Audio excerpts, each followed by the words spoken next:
The wind howled through the pines like a living thing, pressing its cold breath against the cabin walls. Snow whispered against the roof in steady waves, and the mountains stood silent, wrapped in darkness and ice.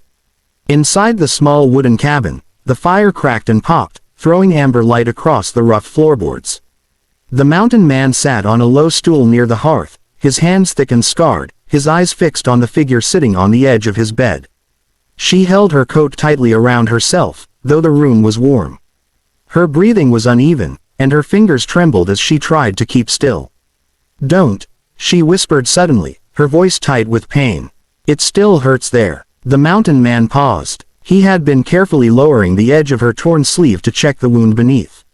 His movements were slow and deliberate, but at her words, his hands froze in place. For a moment, only the fire spoke. "I'm sorry," he said quietly, pulling his hands back at once. "I won't touch it again." She let out a shaky breath and nodded, though she still couldn't quite meet his eyes. He stood slowly, giving her space. The room smelled of pine smoke, wet wool, and the faint iron scent of blood. Outside, the storm was growing worse, the wind striking the cabin harder with every passing minute. He had found her just before nightfall. She had been lying in the snow, half covered, barely moving. At first, he thought she was already gone. But then her hand twitched, and he dropped to his knees beside her, brushing the snow from her face. Her lips were blue, her coat was torn, and her arm. He clenched his jaw at the memory. He had carried her the entire mile back to the cabin through knee-deep snow, her weight heavy against his shoulders, her breath faint against his neck. Now she was here, alive.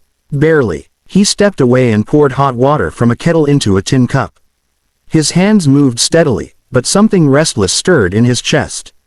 He had lived alone in these mountains for 15 years. 15 winters. 15 springs. No voices but his own.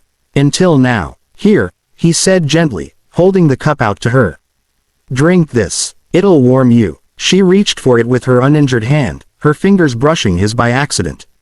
The contact was brief, but it startled her. She pulled back slightly, then took the cup. "Thank you," she murmured. Her voice was soft, but strong enough now that he could hear it clearly. He nodded and stepped back again, leaning against the far wall. He didn't want to crowd her. She took a careful sip and winced. "Easy," he said. "It's hot." A small, tired smile touched her lips. "I noticed." The silence that followed wasn't uncomfortable. Just heavy. Full. Finally, she spoke again. "Where am I?" "My cabin," he replied. "North Ridge. No towns for miles." She looked around slowly, taking in the rough-hewn walls, the stacked firewood, the simple bed, the tools hanging neatly by the door. "You live here alone?" she asked. He nodded. "Have for years." She stared into the fire, her expression distant. "I was heading west," she said after a while. "The road disappeared under the snow. I thought I could cut across the trees. I was wrong." He didn't say anything, just listened. "I slipped," she continued. "Fell down a slope, hit the rocks." Her eyes moved to her arm, which he had already wrapped in clean cloth. Blood had soaked through earlier, but he had managed to stop it. "I thought I was done for," she whispered. "I couldn't stand, couldn't feel my feet." His chest tightened. "You were close," he said quietly. "Another hour out there and..." He didn't finish. She nodded, understanding. The wind slammed against the cabin again, and she flinched. "It won't break," he said. "This place has stood through worse." She looked at him then. Really looked. He was a large man, broad-shouldered, with a thick beard streaked with gray. His hands were rough and marked with old scars. But his eyes were steady.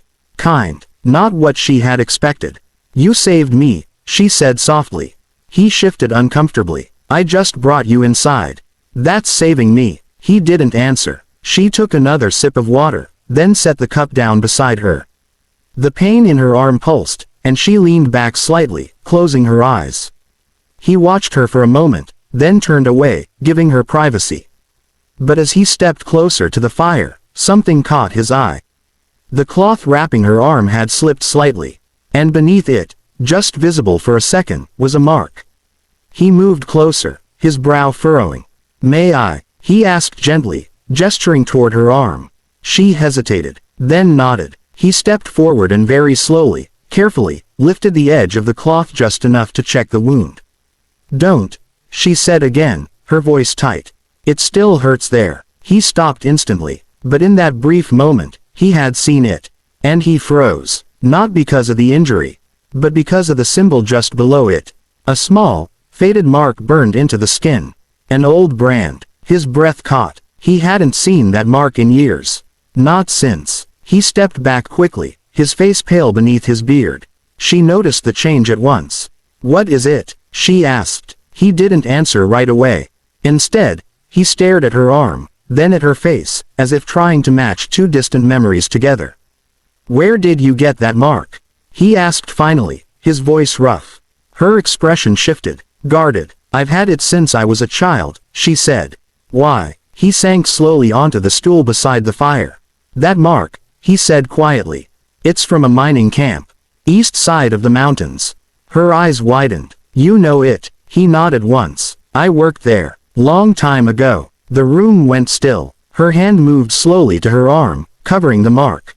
"I was born there," she said. He looked up sharply. "What was your mother's name?"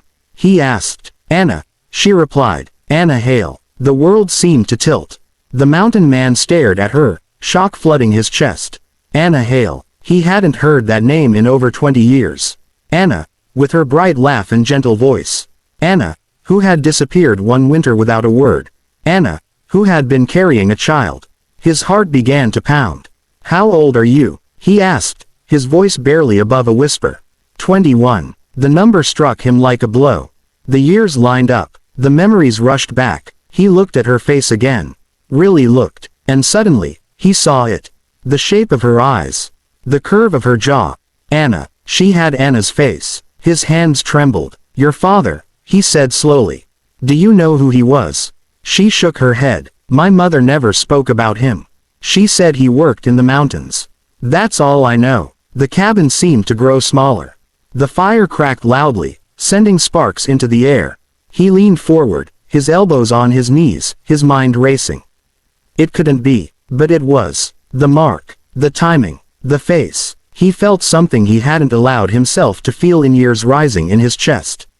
Something sharp and painful and warm all at once. She watched him carefully. "You look like you've seen a ghost," she said quietly. He let out a slow breath. "Maybe I have," he replied. The wind roared outside, shaking the cabin, but inside, everything felt strangely still. He lifted his eyes to hers. And for the first time in 15 years, the mountain man felt the past come rushing back, alive and undeniable, standing right in front of him. The fire burned lower as the night deepened, the storm still raging outside the cabin like a restless beast. Snow scraped against the wooden walls, and the wind moaned through the cracks, but inside, the silence had grown heavier than the storm itself. Neither of them spoke for a long time. She sat on the bed, her injured arm held close to her chest, her eyes fixed on the man across the room. He sat on the stool near the fire, elbows on his knees, staring into the flames like they held answers he was afraid to find. Anna Hale. The name echoed in his mind over and over again. He had buried it years ago. Locked it away with everything else he had lost when he left the mining camp behind. He had convinced himself that life had moved on without him. That whatever had been left unfinished had faded into nothing. But now she was here. Alive. Sitting only a few steps away. And she had Anna's eyes. "You're quiet," she said softly. Her voice pulled him back to the present. He cleared his throat and sat up straighter. "Just thinking," he replied. "About my mother." He hesitated. "Yes." She studied him carefully. The flickering firelight made the lines in his face deeper, the gray in his beard more visible. There was something in his expression now that hadn't been there earlier, something unsettled, almost fragile. "You knew her well?" she asked. He rubbed a hand over his face slowly. "I did." "How?" He didn't answer right away. Instead, he stood and added another piece of wood to the fire. The flames rose again, casting warmth back into the room.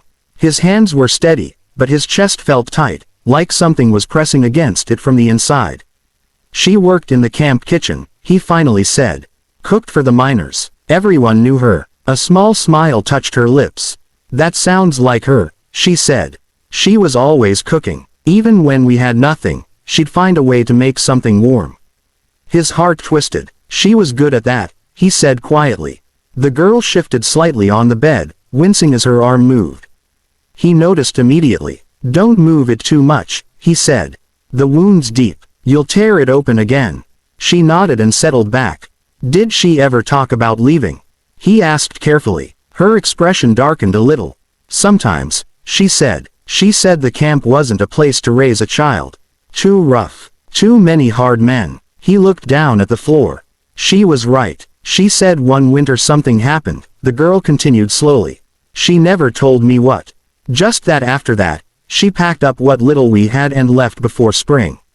He swallowed. That winter. He remembered it clearly. The accident in the lower tunnel. The shouting. The fear. The way everything changed overnight. And then Anna had been gone. He had searched for her for days. Asked everyone. But no one knew where she had gone. Or maybe they just didn't tell him. Did she ever mention a man? He asked, his voice low. She looked down at her hands. No, she said, not really. His chest tightened. She used to say he was strong, she added after a moment. That he worked harder than anyone else in the mountains. His breath caught, and that he was kind, she said quietly. Kinder than he realized. The words hit him like a blow. He turned away, gripping the edge of the table. She never said his name, the girl continued. Whenever I asked, she'd just smile and say, he belongs to the mountains. That's where he's meant to stay. The cabin fell silent again. The fire cracked loudly, and a log shifted, sending a burst of sparks up the chimney. He closed his eyes. Anna's voice came back to him as clearly as if she were standing right there. You don't belong in that dark tunnel forever, she had told him once, her hands wrapped around a steaming cup. You belong where the sky is wide. He had laughed back then. He hadn't understood what she meant. But she had always looked at him like she could see something he couldn't. Did she live long? He asked carefully. The girl's expression softened, but sadness flickered across her face. She passed 3 years ago, she said. Got sick. Winter was hard that year. He nodded slowly, staring into the fire. I'm sorry, he said. She shrugged lightly. It was just us for a long time. She did everything she could. I know she was tired. He turned back toward her. What's your name? He asked. Clara, she replied. He let the name settle. Clara. It felt strange saying it in his mind.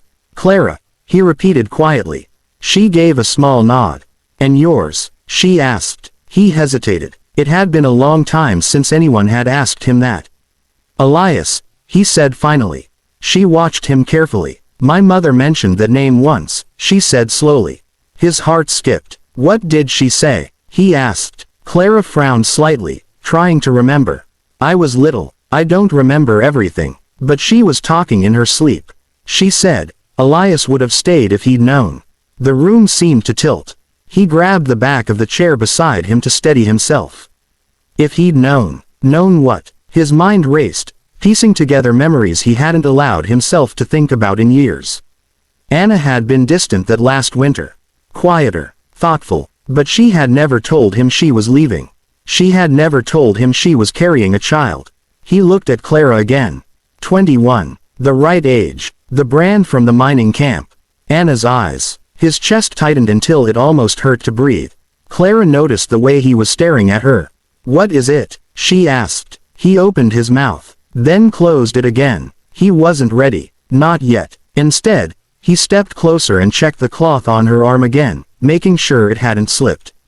Let me fix this, he said gently. I won't touch the sore spot. She nodded. This time, he worked carefully, adjusting the wrap without pulling it too tight. His hands were steady, but his thoughts were anything but. When he finished, she looked up at him. You care a lot for someone you just met, she said softly. He forced a small smile. It's what you do out here. You help when you can. She studied his face, as if trying to see past the words. You don't feel like a stranger, she said. The words made his chest ache. He stepped back and sat down again, putting distance between them. The storm outside began to quiet slightly. The wind was still strong, but the worst of it seemed to be passing. Clara shifted under the blanket, exhaustion finally catching up to her. I was so scared out there, she admitted. I thought I'd die in the snow and no one would ever know." He looked at her, his expression firm. "You're safe here," he said. She nodded slowly. "I know." Her eyes began to close. But just before sleep took her, she spoke again. "My mother kept a small wooden box," she murmured. "She never let me open it. After she died, I found it hidden under the floorboards." Elias felt his heart begin to pound. "What was in it?" he asked quietly. Clara opened her eyes halfway. "A picture," she said, "of a man standing in the mountains. Tall, bearded, smiling at the camera like he didn't like being photographed. The air left his lungs. And a note," she added. His voice came out rough. "What did it say?" Clara's eyes drifted closed again. "It said, if we ever find our way back, this is where he'll be." Silence filled the cabin. Elias sat frozen, the firelight flickering across his face. He didn't need to see the picture. He already knew. And as he looked at the young woman sleeping on the bed, the same eyes, the same quiet strength, the same stubbornness he had once loved, the truth settled deep in his chest. The past hadn't just found him. It had come home.